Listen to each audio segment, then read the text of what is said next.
Swastiastu yang sidang. Om Swastiastu. Perkenalkan, nama saya Putu Arya Widiadnyana dari kelas B semester 3. Di sini saya akan memaparkan materi mengenai yang pertama, yaitu pengertian agama Hindu Kaharingan, kemudian sejarahnya, lalu berintegrasi dengan Hindu dan juga perkembangannya setelah berintegrasi atau pasca integrasi.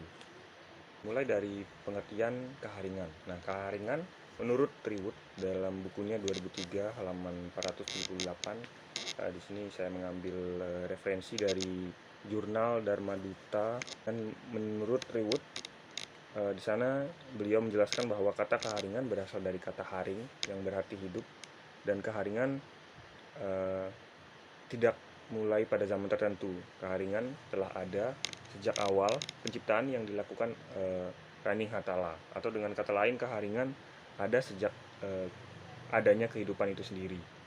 Nah, selanjutnya kata Kaharingan berarti dengan sendirinya atau by itself.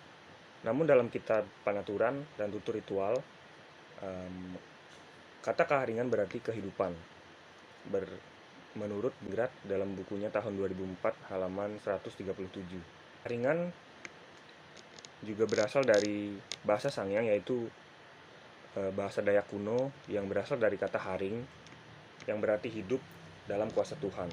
Selanjutnya, kata Kaharingan berasal dari bahasa Sangyang yang akar katanya dari kata haring yang berarti hidup atau kehidupan, mendapatkan awalan K dan akhiran An.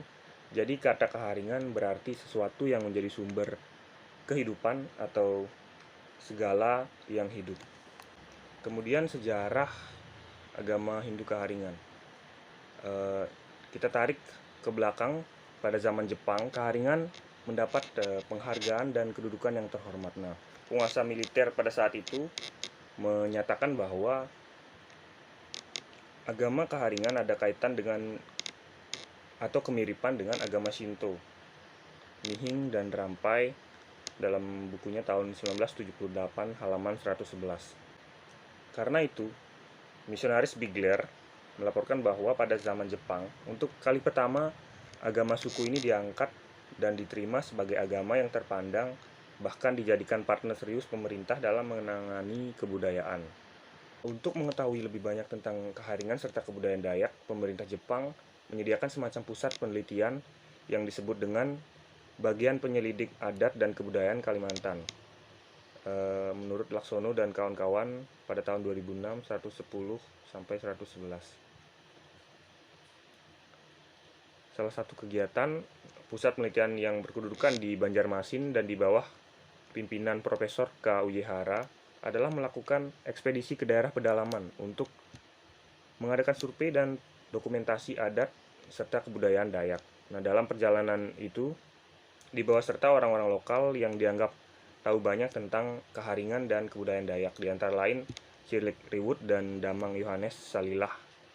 Nah, setelah kemerdekaan, agama Kaharingan tidak diakui sebagai salah satu agama resmi di Indonesia. Nah, pemerintah pada saat itu melihat Kaharingan hanya sebagai agama suku atau aliran kepercayaan atau salah satu aspek dari adat dan kebudayaan, bukan agama itu sendiri. Nah, karena itu pada saat itu Kaharingan ditempatkan di bawah Departemen Pendidikan dan Kebudayaan, bukan di bawah Departemen Agama.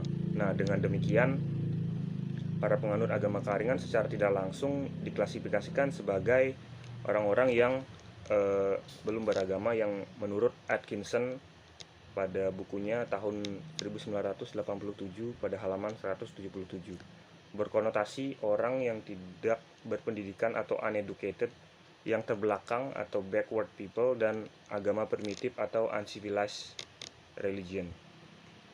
Nah, dari hal tersebut, stigmatisasi dan label negatif yang pekat dengan hal tersebut memposisikan orang-orang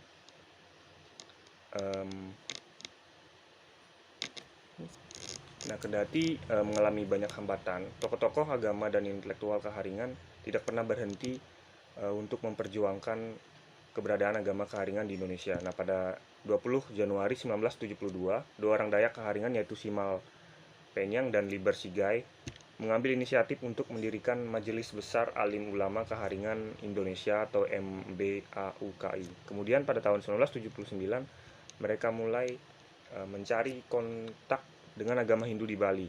Nah, pada saat 1 Januari atas nama MBAUKI, Lewis KDR, salah satu pemimpin Keharingan, mengajukan surat permohonan resmi untuk mengadakan afiliasi dengan agama Hindu.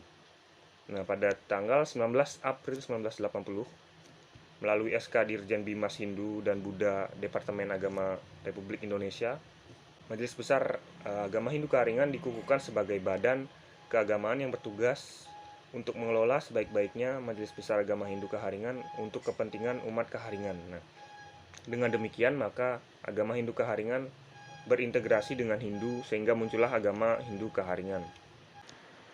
Integrasi Keharingan dengan Hindu merupakan keinginan murni dari umat Keharingan ketika itu sebagai jalan terbaik bagi umat Keharingan dalam rangka mendapat pembinaan dari pemerintah.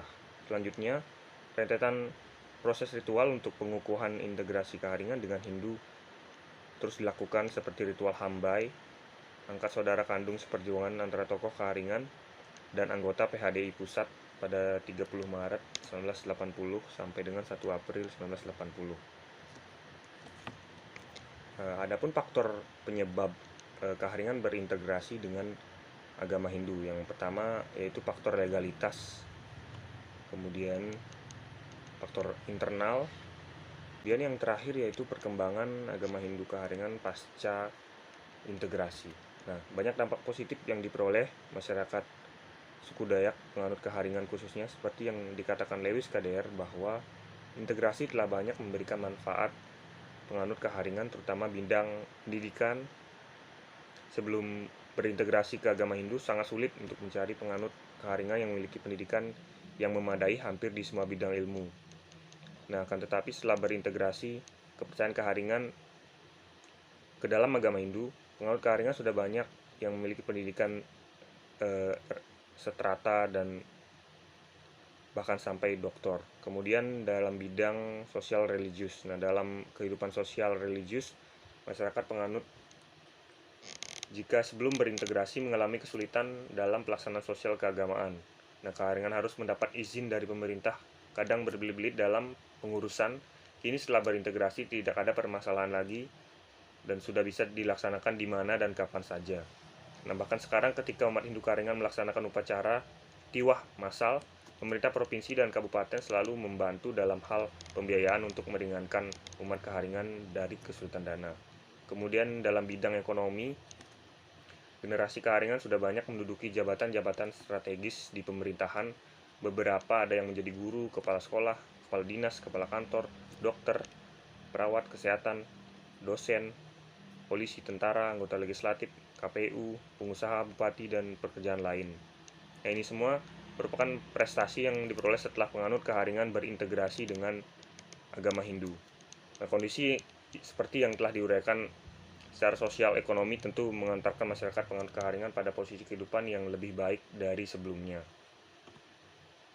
Kemudian pada bidang politik, setelah integrasi dengan agama Hindu membawa angin penyejuk bagi generasi Dayak penganut Keharingan untuk ikut dalam politik. Banyak anggota legislatif duduk di DPRD, anggota KPU, dan bahkan sekarang ada menjadi bupati. Jabatan tersebut mengantarkan umat Hindu ikut merencanakan program pembangunan di daerah masing-masing, baik di tingkat kabupaten, kota, maupun di tingkat provinsi. Nah, ini berarti bahwa penganut Keharingan tidak saja diatur oleh pemerintah, tapi juga ikut mengatur pemerintahan. Kemudian pada bidang kebudayaan, nah, integrasi Keharingan ke dalam agama Hindu di Pulau Kalimantan, khususnya Kalimantan Tengah, mempunyai fungsi dan tujuan untuk meningkatkan perkembangan kebudayaan penganut Keharingan itu sendiri, sebagai pembuka jalan untuk meningkatkan peradaban masyarakat di Dayak penganut Keharingan yang selama itu termarginalkan oleh penguasa mayoritas yang melakukan politik hegemoni terhadap kaum minoritas atau penganut kepercayaan Keharingan. Nah, teori fungsional struktural dari Parson dalam Ritzer dan Goodman dalam bukunya pada tahun 2004 halaman 121 mengatakan segala sesuatu akan mempunyai fungsi atau kegunaan dalam kehidupan manusia seiring dengan aktivitas perkembangan dan penyesuaian diri dalam hubungannya dengan yang lain. Demikian pemaparan materi yang dapat saya sampaikan. Bila ada kesalahan baik informasi dan lain sebagainya, sekiranya Ibu dapat mengoreksi. Informasi tadi saya dapat dari beberapa jurnal, dari Jurnal Dharma Duta, dari IAH NTP, kemudian dari Kemendikbud dan lain sebagainya.